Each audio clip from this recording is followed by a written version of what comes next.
Pada kesempatan kali ini saya akan membawakan tema Greening TVET dengan berjudul SMK Hebat Lingkungan Sehat, yang dimana sebuah kalimat sederhana namun sangat menggambarkan arah transformasi pendidikan kejuruan yang kita butuhkan saat ini. Kita tidak lagi cukup hanya mencetak lulusan yang terampil secara teknis, tetapi juga harus membentuk generasi yang sadar lingkungan, bertanggung jawab sosial, dan mampu menjadi bagian dari solusi terhadap krisis iklim yang tengah melanda dunia. Nah, dari isu globalnya itu, dunia kita saat ini berada di tengah berbagai persoalan besar, mulai dari pemanasan global, perubahan iklim ekstrim, pencemaran lingkungan, hingga krisis energi dan pangan. Kita menyaksikan banjir bandang yang datang tanpa musim, kekeringan yang merusak pertanian, hingga polusi udara yang semakin parah. Ini semua bukan hanya tanggung jawab pemerintah atau lembaga internasional, tetapi juga menjadi tanggung jawab dunia pendidikan, terutama pendidikan vokasi seperti SMK. Nah, mengapa? Karena SMK ujung tombak penyediaan tenaga kerja. Jika lulusan SMK tidak memiliki kesadaran lingkungan, maka dunia kerja yang mereka masuki pun akan terus melanggengkan praktik yang merusak bumi. Oleh karena itu, SMK tidak hanya menjadi tempat belajar secara teknis. SMK harus menjadi tempat tumbuhnya budaya hijau, perilaku sadar lingkungan, hingga inovasi keberlanjutan. Disinilah konsep Greening TVET menjadi sangat penting. Ia hadir sebagai respon terhadap kebutuhan mendesak untuk menyelaraskan pendidikan dengan tantangan ekologis global. Nah, apa itu dari Greening TVET? Greening TVET itu suatu pendekatan pendidikan dan pelatihan vokasi yang mengintegrasikan prinsip-prinsip keberlanjutan, melestarikan lingkungan, serta tanggung jawab sosial dalam seluruh aspek pendidikan. Tidak terbatas pada penambahan materinya.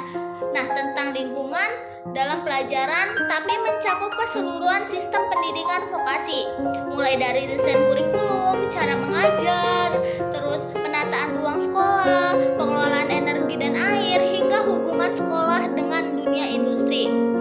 Dengan Greening TVET, siswa tidak hanya tahu cara membuat rangkaian listrik, tetapi mereka juga paham bagaimana memilih teknologi yang hemat energi. Mereka tidak hanya bisa bertani, tetapi juga tahu bagaimana bertani secara organik dan ramah lingkungan.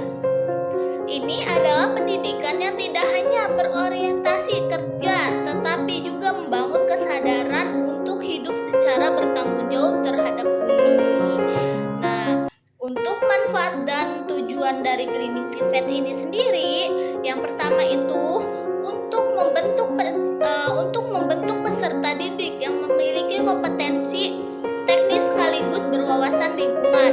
Mereka bukan hanya siap untuk bekerja, tetapi juga siap untuk menjaga bumi tempat mereka bekerja. Nah, untuk menanamkan gaya hidup keberlanjutan di lingkungan sekolah, ketika siswa dibiasakan memilah sampah, menanam pohon, menghemat air, dan menggunakan energi terbarukan, mereka akan membawa nilai-nilai itu ke masyarakat dan di dunia kerja. Nah, Greening TVET bertujuan untuk mendorong inovasi. Siswa diajak untuk menciptakan solusi atas masalah lingkungan, misalnya dengan membuat kompor hemat energi, alat penyaring air, dan bisnis daur ulang.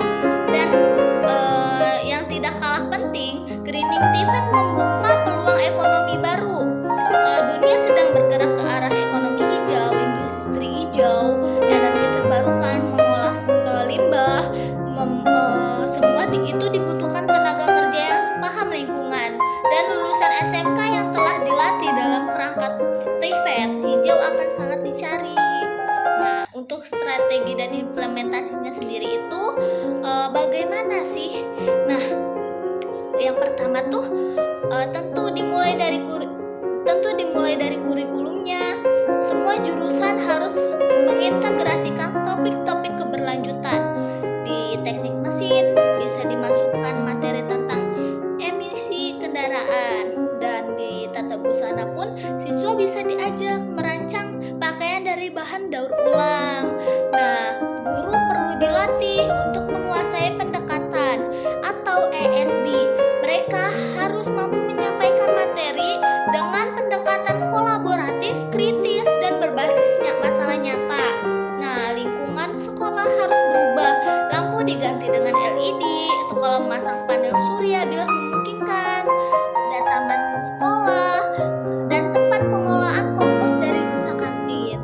Perlu kolaborasi dengan dunia industri. SMK bisa bekerja sama dengan perusahaan yang sudah menerapkan prinsip hijau agar siswa bisa magang dan belajar langsung di sana.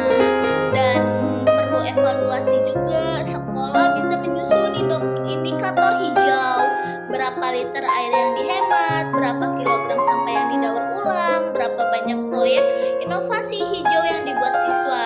Semua itu bisa diukur keberhasilannya. Nah, untuk contoh nyatanya itu, untuk lebih memudahkan pemahaman, di sini ada di SMK 3 Yogyakarta adalah salah satu pelopor. Mereka memiliki program bank sampah digital, energi surya, dan keberhasilan meraih penghargaan Adiwiyata Mandiri. Nah, yang kedua itu ada SMK di Langgu, mengembangkan pertanian hidroponik sebagai bagian dari pembelajaran dan wirausahaan siswa. Tanaman hasil panen dijual melalui koperasi sekolah. Nah, untuk di luar dari Indonesianya itu ada TESDA Grand Center, itu ada di Filipina. Nah, dia tuh melatih siswa dalam instalasi panel surya dan teknik pembangunan rumah hemat energi. Nah, ada lagi dari Vietnam, yaitu Lilama 2 Internasional, bermitra dengan pemerintah Jerman untuk menyusun kurikulum energi terbarukan dan green manufacturing. Semua itu menunjukkan bahwa greening TVET bukan sekedar wacana, tetapi sebuah realitas yang bisa dijalankan jika ada kemauan dan strategi yang tepat. Nah, untuk tantangannya sendiri itu di masa depan mungkin, namun kita juga harus realistis. Ada banyak tantangan di lapangan. Tidak semua sekolah punya dana untuk membeli panel surya. Tidak semua guru sudah terlatih dalam ESD. Belum semua siswa memahami pentingnya perubahan budaya sekolah. Tapi bukan berarti kita berhenti. Justru inilah saatnya untuk bergerak bersama. Kita bisa mulai dari yang kecil, memilah sampah, mematikan lampu jika tidak dipakai, menanam pohon. Dengan dukungan dari pemerintah, dunia industri, masyarakat, dan tentu saja semangat dari peserta didik SMK, Greening TVET bisa menjadi arus utama pendidikan vokasi di Indonesia. Inilah masa depan pendidikan vokasi cerdas,